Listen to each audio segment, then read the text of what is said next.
Hello friends, আজকে শ্রাবণ মাসের সোমবার। তো আমি নিরামিষ খাবো। সকাল থেকে আমি রাত্রি পর্যন্ত কী খাবো সেটারই ভিডিও আজকে শেয়ার করব। আমাকে অনেকেই কোয়েশ্চেন করছে যে আমি কোথায় থাকি। আমি এখন নয়ডাতে থাকি, বাট আগে আমি কলকাতায় থাকতাম। প্রথমে আমি একটু চিয়া সিডস ওয়াটার বানিয়ে নেবো পাতিলেবু দিয়ে। এটাই সারাদিন মোটামুটি খেতে থাকবো।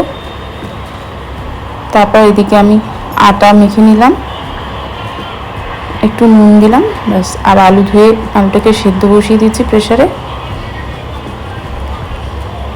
একটু নুন দিয়ে দিলাম আলু সেদ্ধের মধ্যে। বারবার এই চিয়া সিডস ওয়াটারটা খেলে যাতে বডিটা ডিহাইড্রেট না হয় তার জন্য। এদিকে আমার আটা মাখাও কমপ্লিট।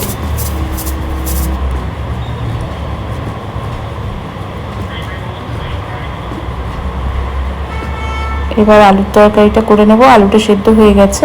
কড়াইতে কালো জিরে, সর্ষের তেল আর শুকনো লঙ্কা দেবো। এবার একটু টমেটো দেবো। টমেটোটা নরম হলে আলুগুলো দিয়ে দেবো, আর একটু নুন আর স্বাদ মতো চিনি দেবো। তার মধ্যে খানিকটা গরম জল দিয়ে দেবো, আর একটু ধনে পাতা দিয়ে দেবো। হয়ে গেছে। এবার আমি পরোটা বেলে নেব। একটুখানি পিনাট অয়েল দিয়ে আমি করছি। পরোটাগুলো ভেজে নেব। এবার আমাদের লাঞ্চ হয়ে গেছে, রেডি।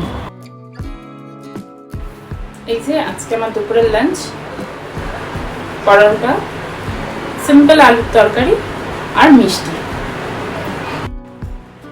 একটু খেয়েও দেখাচ্ছি।